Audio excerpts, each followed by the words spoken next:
I get nervous when it involves other people. That feels like he not only failed himself, but you failed the others who believed in you. It's out there for everyone to see. Such a premature stage. If it doesn't work, this would all be for nothing. Get the mangoes, that double chin going. So Harry, first vlog. So I've been doing barbering for just over 4 years now. Did have a bit of an interest into it prior. Then around early 2020 was when I finally was able to get my foot in the door and start as an apprentice in my old barber shop back in England. And you know, just sort of my luck of doing things. A month later, the whole country was locked down because of COVID.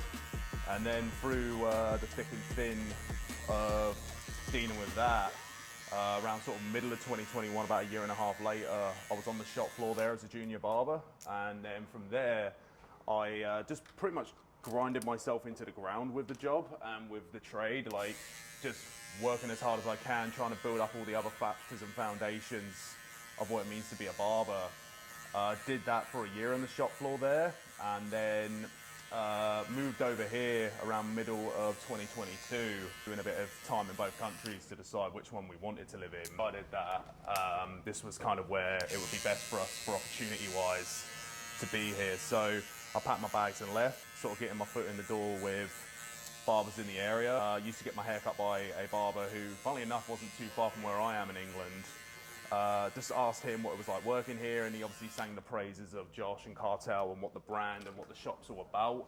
And I felt like from where I'm at, where I'm sort of in an eager mindset and approach of wanting to learn more and wanting to get better at the trade, this was kind of the place where I felt like the next step was meant to be. So I ended up getting into contact with Josh. We obviously got a bit of a connection going, and then he said to me, well, when you've got availability to work again, we'd love to have you in and like maybe to see what you're about. And yeah, literally just been grinding it out here since. Wasn't a paid plug either. That wasn't a. Yeah. Yeah. Fucking think about full circle, right? Yeah, like I just did like a little bit here and there with like I'm sure everybody has the same sort of approach when they first start barbering, with just doing the home jobs. Where they're all just absolute bots jobs. And I remember when I was first over here doing the farm work, and just to get a little bit of extra pocket money, I used to offer to cut guys' hair for like $10–15, and like they were not good. They were not good at all. And like I've even said to the guys there, like you know, if you ever bump into me again, I'll give you a free haircut just to make up for it. Like, nah, bro, it was all good. You know, we were all pissed off on the farms, and I was just like, no, principal, you've got to have a free trim to make up for it. We've got to like redeem this. A little bit earlier, and we just do it in school. So I think for me, that was my kind of start. Just, you know, those really shitty school haircuts. Let's answer some questions so the viewers can know a little bit more about Harrison McClure. Does your last name come from, is it an English last name, or does it resonate from somewhere else? Nah, it's Scottish. So Scottish. My great nan on my dad's side was from just outside Glasgow. So yeah, my family on my dad's side goes back to Scotland a bit. I've been to Scotland a few times, but when I went a few years ago, learning more about like the clan that my family belonged to, and I was chatting to someone else who had like another surname that turns out our families down the line belong to the same clan, which all that sort of shit, when I fell down the rabbit hole, I was just like, whoa. The Ancestry.com. Yeah, I mean, it's cool to sort of know your family history and stuff like that, I think. Yeah. I did know this, but are you coming up to your second year? Yeah, I joined here in September 2022. Would you say a year and a half? I'd say it's about a year and a half, coming up to 2 years, yeah. Man, year and a half, like, the position we were in a year and a half ago, it's like night and day. Like, doing that big renovation to the retail side definitely helped propel us into what we're doing now this year. Cool to sort of, from the ground up, almost see the team that we've got now of like all of us being local, bar obviously the exception of Paul. Like just seeing, you know, a collective team of people that are all in here for the long term. Yeah. I think that's what it turned into eventually, right? Was a bunch of long-term, you know, like majority of the team being local guys now. What were your kind of initial goals getting into barbering? More than anything, I was just trying to figure out what it was I really wanted to do with my life. When I first came into it, I was like, what can provide me a good, living where I'm going to utilize my strengths. Just the more I learn about the industry, or the more I learn about, the different layers to it. A lot of us, when we get into barbering, the first exposure we get is doing like, things like skin fades and like masculine haircuts, beard trims and that. But the more I did it, especially when I was first learning and I realized I had a bit more of a natural hand at scissor work and longer scissor work, then I started to see more different elements of it, the sort of more like androgynous haircuts and stuff like that. And that was when I sort of thought, wow, there's a lot more to this than I really realized. And I think there's that intriguement more than anything, the opportunity out there that gets exposed to you through what other people have been able to do. And you sort of look at yourself and you think, grasp, I can do this. So I think that's a very large part of being able to not limit yourself to like your own kind of mindset by looking at what's actually been achieved in the industry, whether it's the barbers you see on social media from overseas or people like myself, very small walk-in barbershop, to now owning a 200 square meter store with all the trials and tribulations, and being able to travel for it. And like, I would have never thought that was going to be such a reachable goal, but I think the biggest perk was looking at that evidence that was around at the time and just kind of making sure I was always heading in that direction, whether that being a part of a good company or seeing an opportunity and just taking it. Fast Tom, so good, bro. The more organic, the better. A double feature. Be interesting to see what the future holds, bro. I'm excited for it. Well, thanks so much for the haircut, bro. No worries, man. So Simon Beard used to have these two guys, Sam and Tom, for work for them in what they had as a in-house brand program where they designed or worked on collaborations with massive brands. But now they have moved on to doing their own business where they're still designing brands. They are very selective with who they want to work for. I think with us, we have this really, really unique, business model. We have a one-of-a-kind approach. As you can already see, like, there's so many layers to our brand, not just with the collaboration of players and retail styling, but in like the details, in the garments and the colors and the applications and the way we're going to market it and what we're going to tie that emotion to. So it actually would ultimately build into the psyche of the player. Like, I believe that if they wear our garments and they're a part of our brand, they're going to approach every game with that level of confidence. Yeah, Swish Lane. Let's get into this range. Swish Lane. We're gonna run this as the main logo, the script logo, the word logo that's constantly seen. It's got that beautiful italic. It just feels like it's that luxury. It has a little bit of a nod to sports and basketball. Swish. Yeah, I love it, bro. Yeah, when it came up, I was like, that's tough. And this is kind of like I call this one like the money logo. Like that, the typography used around the outside, it's very old school, like American. The Swish Lane, the reason it's got the G-Wagon in the back, because we think this really embodies the brand in a sense. It's luxury, it's top of the range, it's premium, it's got that heritage being Mercedes, but then also I think it just has that street appeal that you want to be pulling up to the event in a G-Wagon, because it's not only as it has that staunch factor and that street feel, but it's also like it's the epitome of luxury as well. And then, in terms of music and aesthetic, Drake, he's always remains culturally relevant, always can tap into certain trends and make them his own. Consistently, putting out hits despite obviously current beef. You know that he's going to bounce back and be even bigger. Like you just know he's got that work rate. He's got that finesse. He can mix and match styles both aesthetically and in music as well. And I think that's really, when we were talking about Swish Lane last time, it's your black lines on the core, it's the white net. So that's kind of like the three key elements to a swish is a move of the net and like making sure you're shooting. Yeah. Orange is energetic and youthful and exciting too. Yeah. No, I really like the orange. Yeah. The logo being the Swish lane and the script, it's just the most versatile in the sense that it just says the name, and we can put that in so many different places. It's clean, it's classic, it's timeless, like Tom was saying as well. And we've already discussed a few times, like the brand mark, that SL.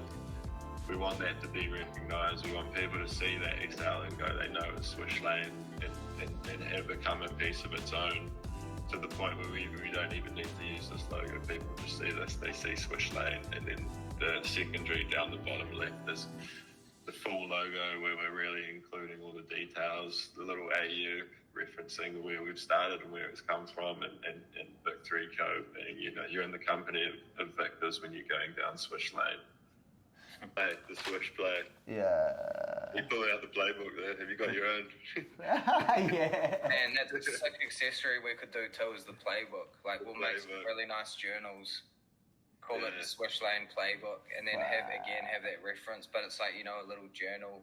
Is there like a signature play, or a really famous kind of play? Yeah, you want like some X's and O's on there? What comes to mind is when Michael Jordan was in college, and he had it like basically it was he got drafted to the NBA after this play. He wasn't supposed to be the key man, and the coach switches the play. Jordan pulls up for his 3-point swish, obviously. Yeah. Swish, buzzer beater, wins the game. And the team had never run that play, and the coach just had this inkling. He's like, it's got to give the ball to Michael. Michael ball pulls up.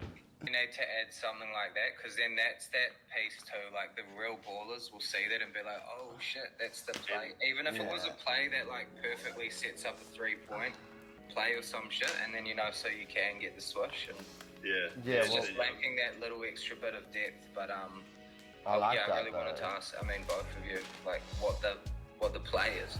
The play, the Swish play. Yeah. You pull out the playbook there. Have you got your own? Yeah. And that's a sick accessory we could do too, is the playbook. Like, we'll make some really nice journals, call it the Swish lane playbook, and then have that reference, but it's like, a little journal. Man, this is turning into something fucking hectic.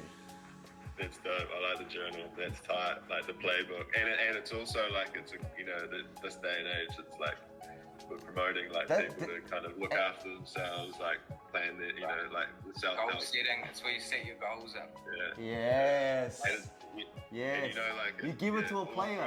Great players have those stories of how they set those goals years ago, and now they they achieve them. It's like leading into that story. And imagine the draft pick, like having the Swish lane playbook, or some kid, and then 10 years later he's showing his goals. He's like, I wrote it in the Swish lane playbook. Yes, bro. Well, all you're gonna do right now with the NBA Next Star program is just to. You seen that I was with Bobby this time last year. He gets drafted number 35, 12 months on.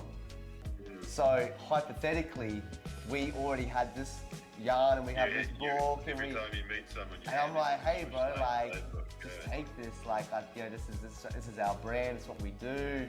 All the other boys are already on it. Like, I'd love for you to have one.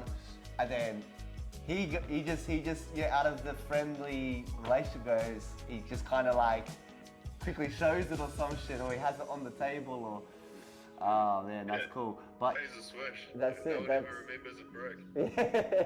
that's no shot. So I think that's kind of our angle, right? That's our angle. Like, these are magic moments made from Swish lane. This is what we want to. Kind of, stick ourselves on these moments. Those plays, those shots, the moment, and just kind of have that resonate with the product. I want to add to the psyche to the player, right? Like, I want you to rock up to the game, looking $1 million, feeling $1 million, knowing that, like, man, I feel great, I look even better. Like, let's go out there and let's play fucking basketball. It's kind of where the player's able to kind of become tunnel vision to the moment and be able to block all the outside noise.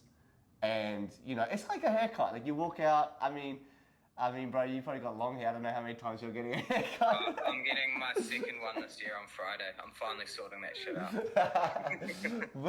but yeah, you know, you get a haircut and you walk out, you feel like Batman, you know? So it's like you want that to resonate, you know? You want players when they wear our outfits. And that's when I was saying that to him, I could see he was like taking himself to those moments and going, yeah, I can see that. I can see how because I was saying like, trust us when it comes to the styling process. Like, we want you to glow. We want you to stand out. When I really zeroed in on like the individual outfits, you know, like we want to make you an individual and help that like kind of build into your psyche when it comes to approaching a game. He was like, yeah, like I really feel like I fuck with that.